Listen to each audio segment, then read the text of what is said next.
Hello, my name is Ashley Kipp, and I'm doing my presentation on ethnocentrism and discrimination in natural resource management decisions. To understand the historic frameworks for natural resource management approaches, you have to look at early thought practices in conservationism. To begin with, you look at John Muir, who valued the conservation of wilderness for aesthetic appreciation. But one of his faults is he did not consider the role indigenous groups had in shaping what he did consider to be pristine landscapes. And then there's also Gifford Pinchot's wise use approach, which is based in utilitarianism, which, of course, as we all know, has the problem in excluding minority groups as they are not considered the majority who would benefit from these plans. Unfortunately, with these early thinkers, discriminatory views were not uncommon. Including with Muir, he often would use problematic stereotypical language to describe native peoples and only viewed them as wildlife interacting with land. And then other thinkers like Aldo Leopold were indifferent to segregation and slavery. Discrimination when it came to natural resources started off pretty early in the Americas with the colonization practices that the United States employed. As they came in, they pushed off native indigenous peoples from their lands that they had lived on and known and made their subsistence practices off of. And they had to learn new approaches. And after that, as we all know, were put into reservations that were often away from the best land or most useful land and water resources. Another issue, of course, that comes from the institution of slavery and just racist ideals in the United States is institutional racism. So that framework is already there when you're looking at government policies. We're talking about resource management approaches. Now, the disenfranchisement of indigenous peoples come from resources and land was later done in the name of conservation.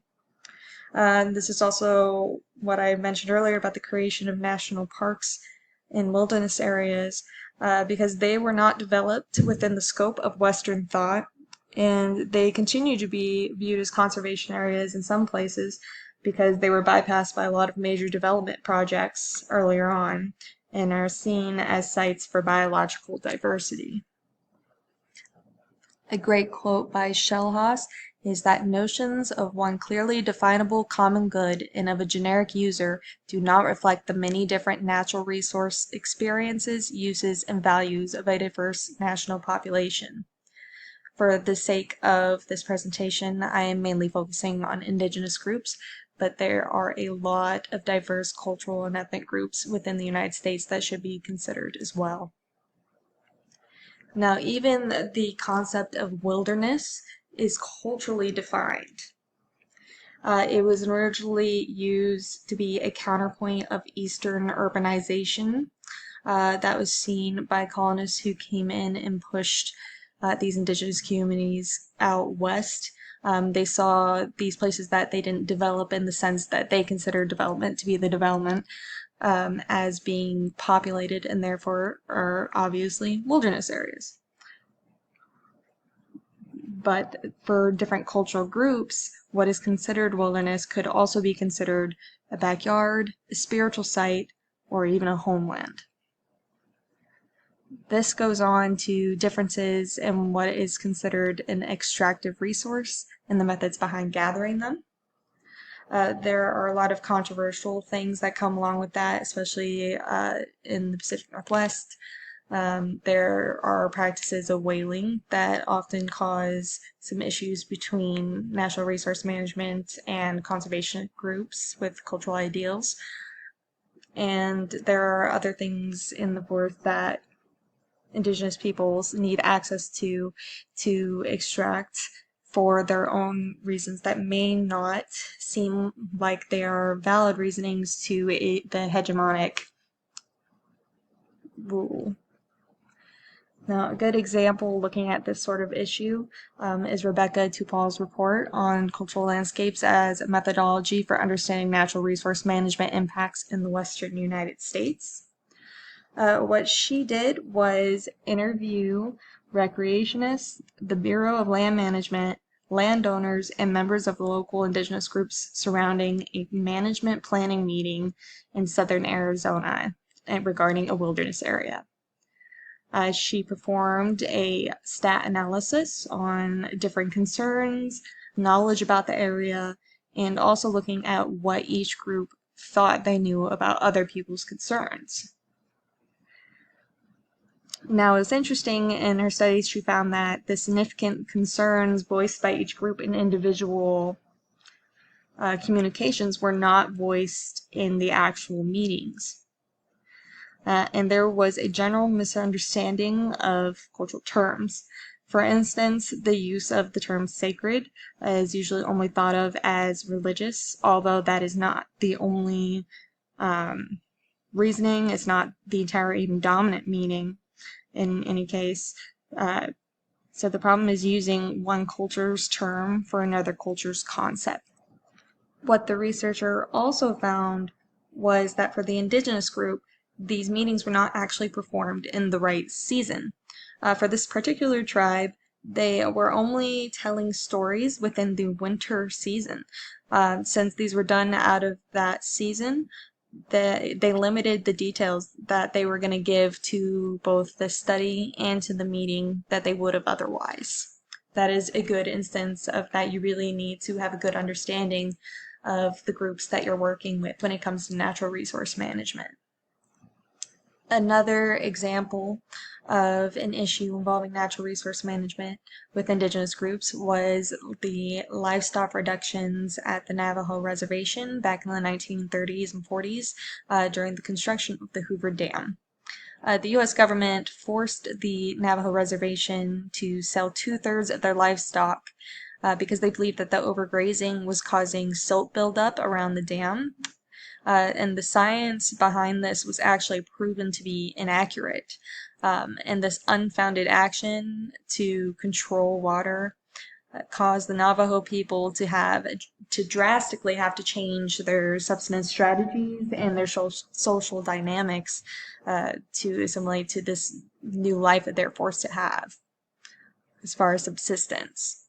Now, Flanders argues that the approach of the government in this case would have been very different if it was not focused on a reservation. There were not any instances where they reached out to discuss the matter. They obviously didn't do a thorough investigation or publish any reports about this. And it's just to say that false notions of scientific conservation for the sake of that were used to deter self-determination rights in some cases for indigenous groups for natural resource management. There are a few international policies dealing with these issues. A couple of those are the United Nations Draft Declaration on the Rights of Indigenous Peoples. So what it did is it gave indigenous peoples the right to control, own, and develop the total environments and resources that they own traditionally or historically or occupied at any point or used with the full recognition of their customs without any interference from the state in following those rights. Now from this, there were several other precedents and declarations that were made, including the International Labor Organization's Convention, the Inter-American Commission on Human Rights, the United Nations Human Rights Committee, and all of those generally express a duty to consult with indigenous groups on any matters that may affect them. There are several policies and acts within the U.S. that also tackle that same sort of idea, including the National Environment Policy Act that began to incorporate indigenous tribes to participate in forest management discussions, and the National Forest Management Act that did the same as far as consulting indigenous groups in natural resource management planning. The Indian Self-Determination Education Assistance Act had tribes now assuming the responsibility of federally funded programs in regards to their areas instead of the Bureau of Indian Affairs. And then also you can't talk about this without talking about the result of the environmental justice movement, the Executive Order 12898. which was a federal action to address environmental justice in minority populations and low-income groups that prohibited discriminatory practices in all federal-funded natural resource activities. There are several ethical approaches that can be included to help advance the practice of natural resource management to be less discriminatory and less ethnocentric.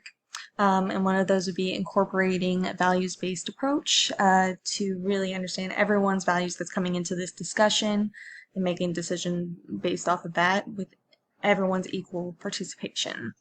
There's also using traditional ecological knowledge in natural resource management decisions, and including collaborative resource inventory to bridge the gap between national and cultural resource agencies. Other actions that are sorely needed is a standardized consultation practice when it comes to talking to indigenous groups, tribes, as far as giving consistent notice, giving notice in enough time for there to actually be action taken, and actual accessible terminology so people can actually understand what's happening in that case.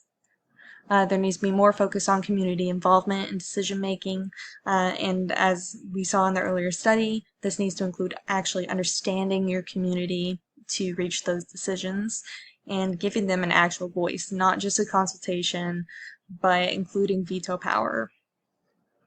And there also needs to be compensation of groups that need to be able to provide technical information that may be requested by a natural resource agency to give them the time and the technology that they would need to fit those requirements. And a big one is they need to acknowledge the past discriminatory and harmful actions that have been done since colonization arrived, and they need to include some sort of reparation and an allowance for natural resource management because of that. And those are just a few of the actions that I think would improve this process become more ethical and equitable in that case. Thank you for listening, and here are my references.